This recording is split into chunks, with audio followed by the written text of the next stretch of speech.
we present My Favorite Husband, a new series based on the delightful stories of Isabel Scott Rorick's gay and sophisticated Mr. and Mrs. Cougat, starring Lucille Ball with Richard Denning.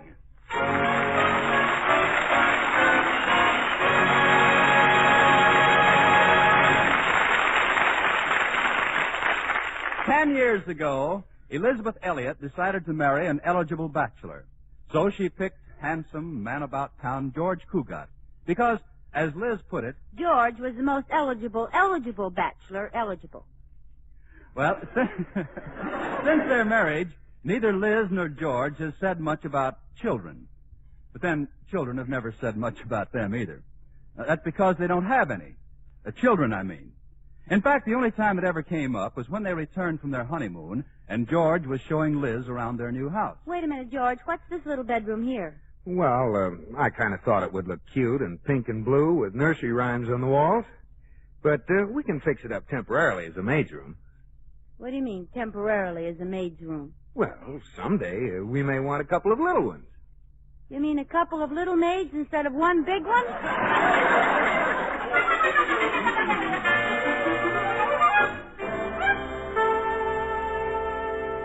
Well, that was, as I say, 10 years ago. So today, Mr. and Mrs. Cougat are still just two people who live together and like it.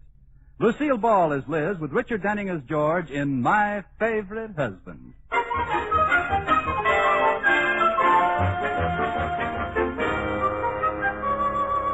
It is morning at the Cougat house.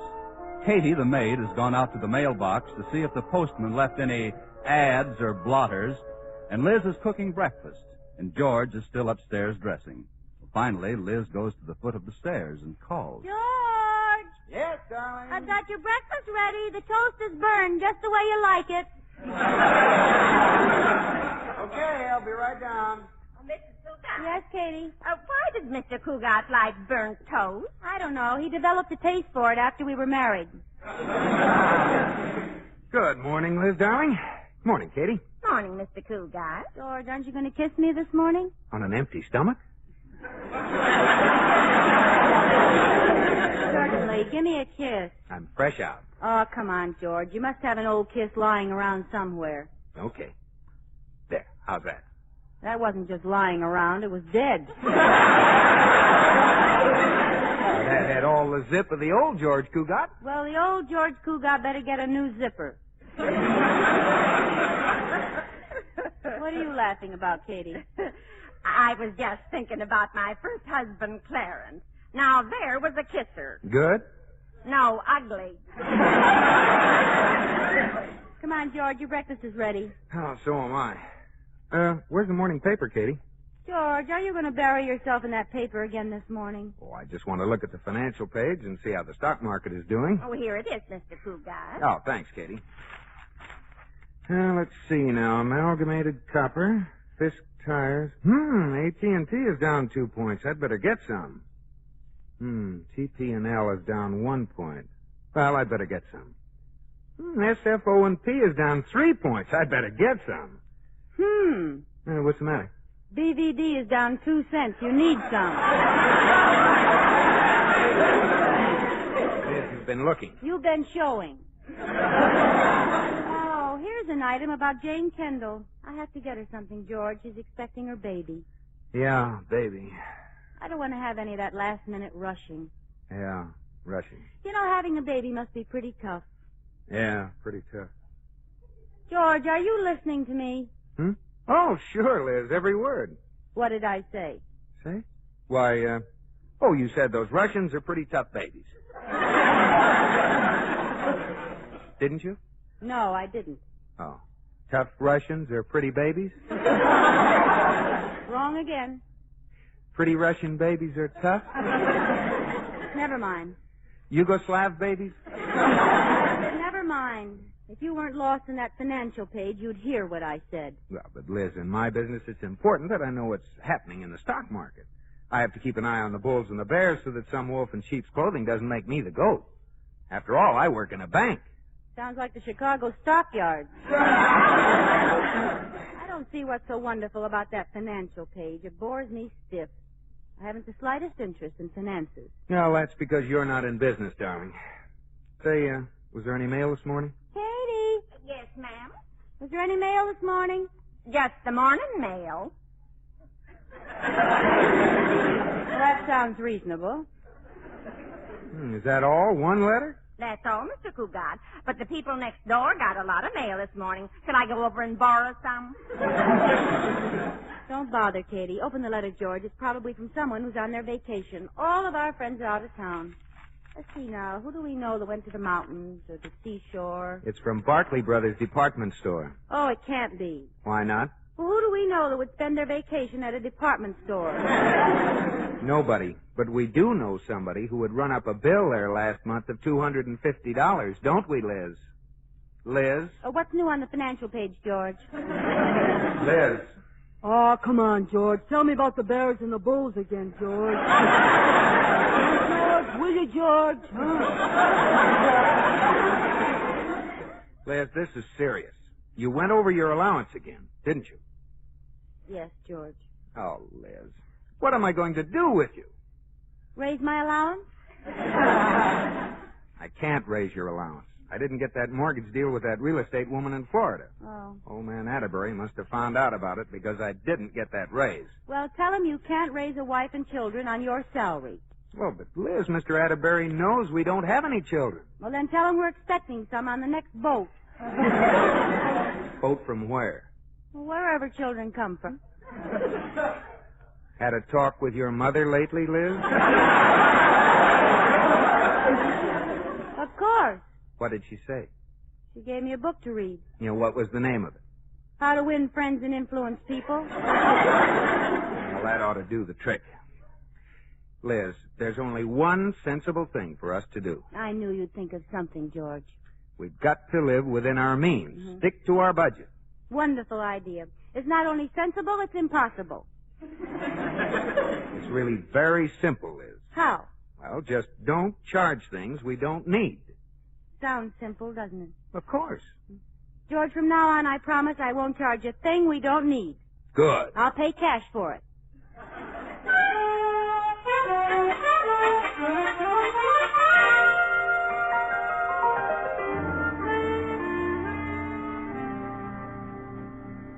Why, Mrs. Cougat, I didn't know you could knit. Neither did I, Katie. How do you like it? Oh, it's adorable.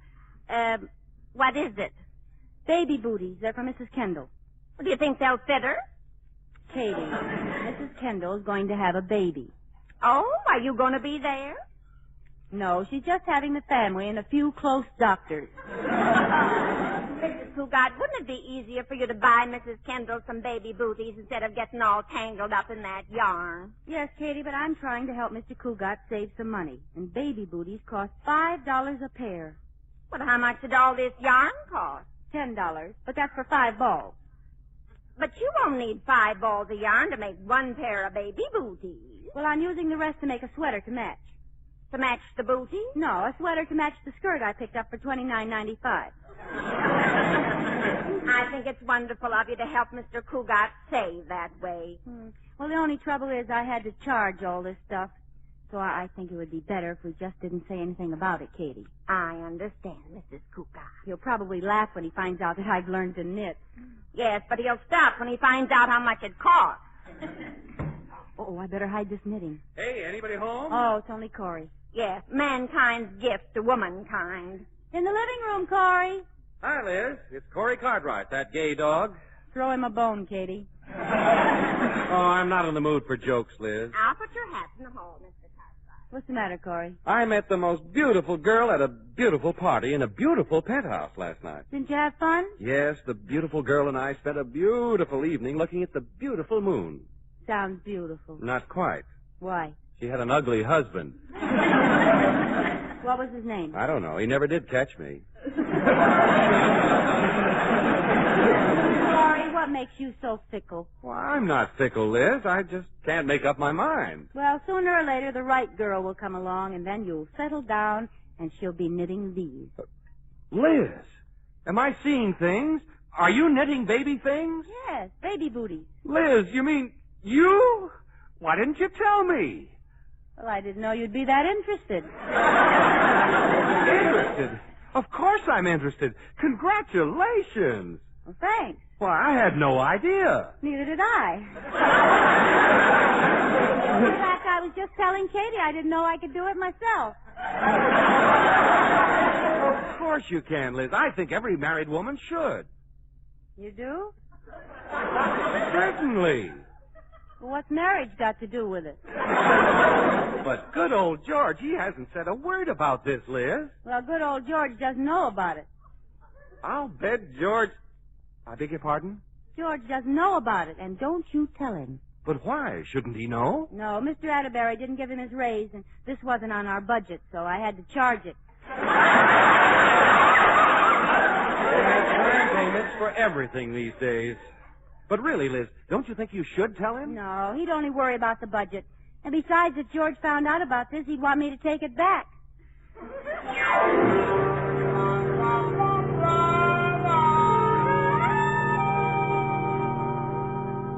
Yes, Cartwright. Well, I'm glad you did call me.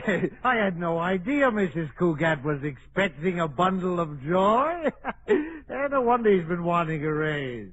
Oh, yeah, sure, I agree with you. Yeah, I'll call him into my office right away. Thanks for calling, Cartwright. Goodbye. Well, so young Cougat's finally going to have an addition to the family, eh? Wonderful, wonderful. Miss Johnson, you come into my office.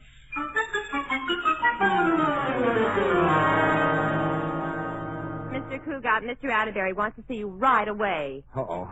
Has he heard about the collapse of that Florida deal? Not that I know of. I didn't tell him. Okay, I'll go right in. I wonder who told the old man about my failure with that real estate woman. I'll bet that's the reason he didn't give me a raise. Well, after all, it might happen to anybody. Huh? Oh, George. George, my boy, come in. Sit down. Thanks. George, I want to have a talk with you. Shall we say, father to son? Well, is it about the raise I didn't get? Yes, sort of. That is, George, I realize that you can't raise children on your salary. Of course, you don't have any children, yes? No, but we're expecting some on the next boat. What? Oh, nothing. That's just something Liz told me this morning. Look, Mr. Atterbury, I know why you called me in here. Oh, you do? Yes, and I just want to say that anybody can make a mistake. A mistake? Yes, maybe I tried too hard. Now, my boy, you know, it isn't as easy as you think. Then you're not angry? Angry? Oh, on the contrary, you've got my best wishes, my boy. Oh, thanks, Mr. Atterbury. You know, that woman had me worried for a while. I can imagine. She just didn't like the idea. Well, women are funny sometimes, you know. Yeah, she wanted me to do the whole thing by myself. But I understood that you both wanted. Oh, I did. She didn't. Oh, really? And don't forget, we were 1,000 miles from each other. 1,000 miles? Sure, she was in Florida. Good heavens, now wait a minute. If she was in Florida, then by telephone. See, the whole thing was arranged over the telephone. Well, that settles it, George, my boy. I'm not only going to give you that raise, I'm going to pay that telephone bill.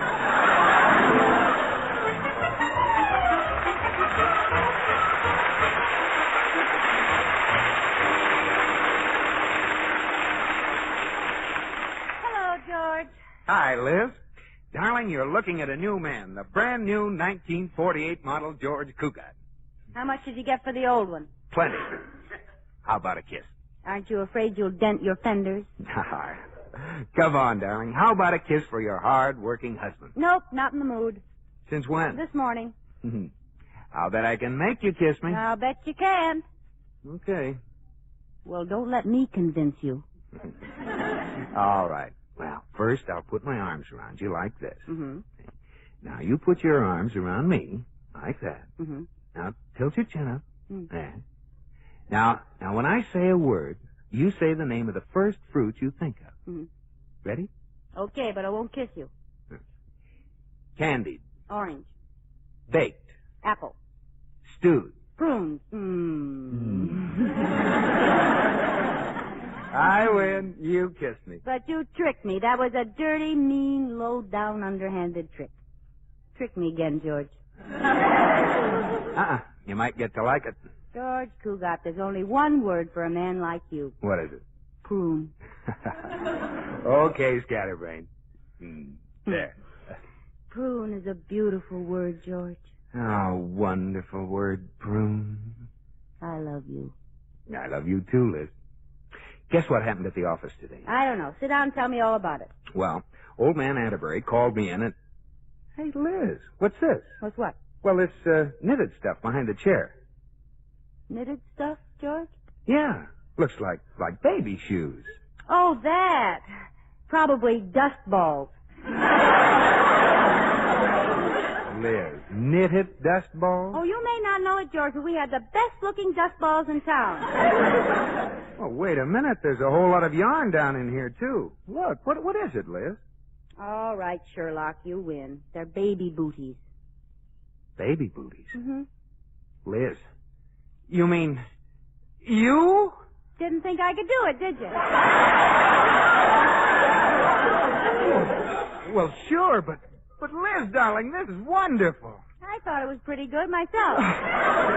Well, gosh, honey, why didn't you tell me? I was afraid you'd be sore. I charged all that yarn to our account, and I went over our budget again. Oh, all this yarn to make one pair of baby booties? Oh, what are you going to do with the rest of it? Why, Well, what, Liz? make more baby booties. More? Mm-hmm. Oh, good night. How many will you need? Well, you never can tell, George. It might be triplets. Triplets? Mm-hmm. Holy cats. I told old man Atterbury we were expecting some on the next boat. I didn't know the fleet was in. Katie, come quick. Mr. Cugat fainted. Well, what happened, Mrs. Cougar? I don't know. He said something about the fleet's in, then he sank.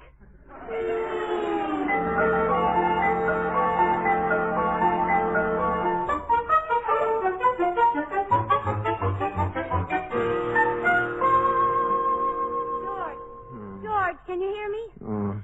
George, this is Liz. This is Liz. Glad to know you, Liz. I'm George. Oh, I think he's coming too, Mrs. Cougar. Yeah, come on, George. Oh, where am I? You're in bed. Oh, good night, Liz. Come on, George. Sit up. Up Oh. the daisy. That's it. What happened? You fainted, Magnolia Blossom. Oh, yeah. Oh, but Liz, you're the one that should be in bed, not me. Now, just stay where you are, George. You're as pale as a ghost. How did I get up here? Sadie and I carried you. She carried Mr. Cougar. I dragged. You put on a little weight since the last time we carried you upstairs. Oh, Liz, you shouldn't be lifting anything heavy now, especially upstairs. Well, Katie helped. Who brought me in here? Katie and I. Who put me to bed? Katie and I. Liz, What's the matter? who put on my pajamas? That brought the color back to his cheeks, Mrs. Cougar. Katie went downstairs, George. Oh. And I brought back this. Here, Mr. Cougar, take a sip of this brandy. It'll make you feel better. Are you sure that's brandy, Katie? Yes, ma'am. Remember the last time I fainted, you got hold of Mr. Cugat's bottle of Vitalis. My Vitalis? It went down all right, but I had to give my stomach a 60-second workout. Oh, don't worry, ma'am. This is brandy, all right. You're sure? Yes, ma'am. Positive.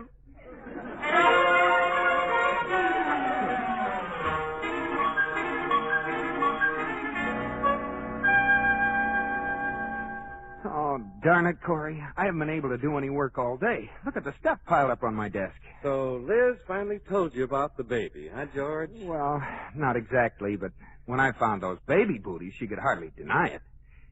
But she doesn't seem too interested. That's the way women are, George. You have to be very understanding at a time like this. Why don't you try to draw it out of her? Hint around. Maybe she'll confess. Well, I tried that already. But she acted like she didn't even know what I was talking about. Why? What did you say to her? Oh, I told her I understood that women who were expecting a baby get peculiar desires for food, so Liz said, what kind of food? And I said kiddingly, like ice cream and melted cheese poured over and a dill pickle on the top. What did Liz say? Well, she just said, what's peculiar about that? That sounds like something Liz would say. I think I'll call her and see how she feels. Go ahead. You've only called her about 30 times today. Hello, Katie. How's Mrs. Cougat feeling, Katie? What? The hospital? What's the matter, George? Oh, Liz has gone to the hospital. Already? Hello, Katie. Which hospital did she go to? Yeah? To phone her there? Well, I'll do better than that. I'll go over there. Goodbye, Katie. Now, keep calm, George. Getting excited won't help any. Yeah, keep calm. You're right, Corey. Don't get excited. Where's my hospital? Where's my hat? Oh, wait a minute, George. Keep calm. I'll go with you. Now, don't get excited. Okay. I'm calm. Let's go. All right, but you can't go that way. What way? With the telephone on your head. Oh.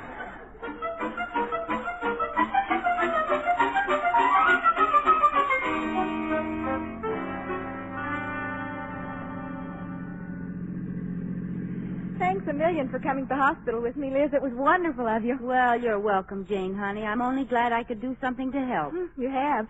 Norman was so worried. He's read so many stories in the paper about taxi drivers having to stop on the way to the hospital because the baby arrived ahead of time. I wonder if they leave the meter running when that happens. Oh, you make me feel good, Liz, when I probably should be feeling horrible. Do I, honey? I guess you're always a little anxious with the first one. Well, you haven't anything to worry about, Jane. You'll be all right. And when it's all over, you'll realize that this has been a very wonderful experience for you. Something you wouldn't take $1 million for. Do you think you could stay with me, Liz? Until the baby arrives, of course, honey. I wouldn't think of leaving. Thanks. Norman should be here pretty soon. What do you want, Jane? A boy or a girl? Well, I'd sort of like a little girl. How about Norman? Oh, he says he just wants a boy or a girl. Well, I hope he isn't disappointed.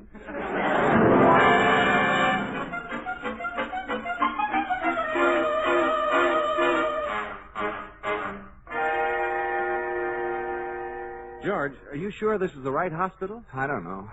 Wait here, Corey. I'll ask that nurse at the desk. I beg your pardon, nurse. Yes?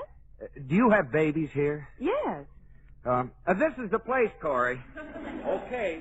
Is there something I can do for you? No, thanks. My wife's doing it. Your wife? Mrs. Cougat. I'm Mr. Cougat. We have the same name. That's understandable. Is she here? Yes, she is, Mr. Cougat. But you can't see her now. She left a message for you. Oh, what is it? She said to tell you that she's decided to stay at the hospital until the baby arrives. Oh. Well, will you give her a message for me? Certainly. Just tell her I think that she's made a wise decision.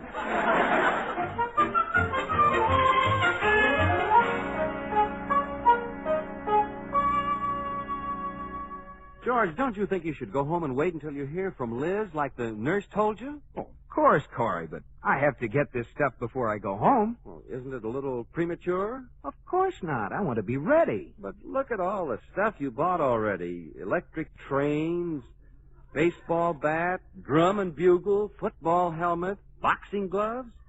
Maybe I should get him a football, too. George, you realize that a newborn infant can't even stand up, much less play football? Why don't you get it a rattle? A rattle? Oh, rattles are for kids. My son is going to play right tackle for Princeton. I hope he's in shape. They play their first game next week. Now, Corey, let's not be silly about this kid. No, let's not be that. Obviously, he can't play right tackle with Princeton next week. Oh, obviously. He doesn't know the signals. George, now, suppose it isn't a boy. Suppose it's a girl. Girl? Oh, no, it can't be a girl. Liz wouldn't do that to me. Liz hasn't got anything to say about it. What do you mean Liz hasn't got anything to say about it? She's its mother. Yeah, but how can Liz make the child be a boy or a girl? Well, she has to learn to discipline it sometime.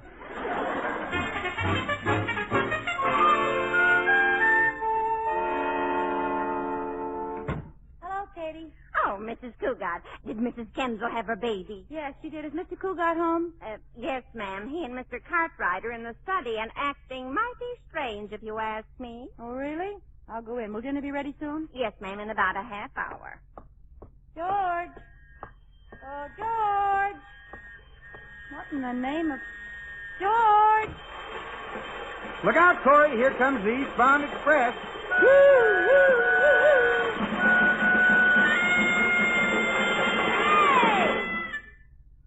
Liz, darling. Hi, Liz. Liz, what are you doing home so soon? What do you mean soon? It's after 7. Oh. Yeah, but what about the baby? It was born an hour ago. An hour ago? Sure. But how'd you get out of the hospital? I walked out. How do you think?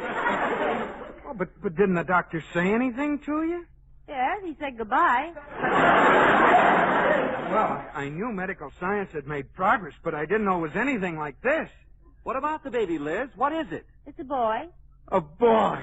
Oh, what did I tell you, Corey? Oh, Liz, who does he look like? He looks like Norman Kendall. Yeah,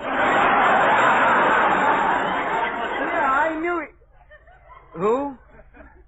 Norman Kendall. Who'd you expect him to look like? You? Well, as a matter of fact, I did.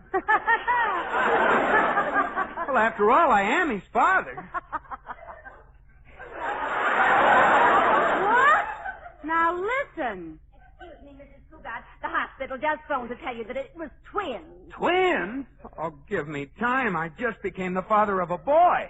This one's a girl. Congratulations, George. Now you're a mother, too.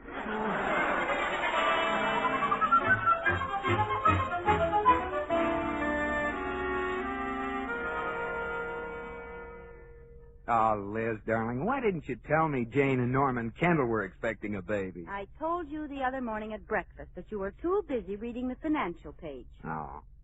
That reminds me. Where's the evening paper? I'm sitting on it. Sitting on it? Why? Because I want to tell you about Mitzi, and I don't want you to get me mixed up with Mitzi like you did with Jane. All right. What is it? Mrs. Jordan says Mitzi is expecting. Who's Mitzi? Her Cocker Spaniel.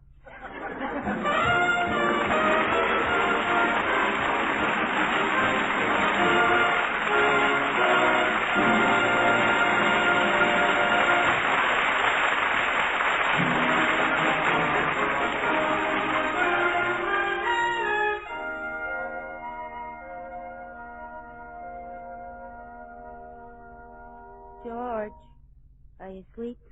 Not yet. Can I sit on the side of your bed? Sure. There. Isn't this cozy? Mm-hmm. George, your bed's higher than mine. Maybe it's because you're sitting on my stomach. Oh, I'm sorry, darling. Is that better?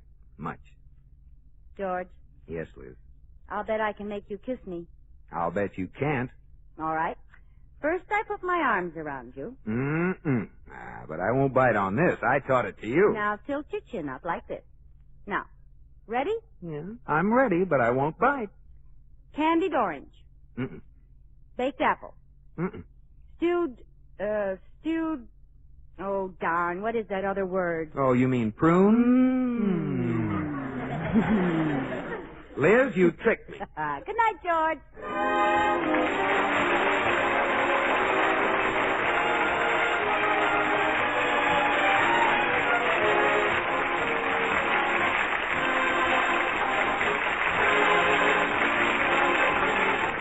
My Favorite Husband has been presented through the worldwide facilities of the United States Armed Forces Radio and Television Service.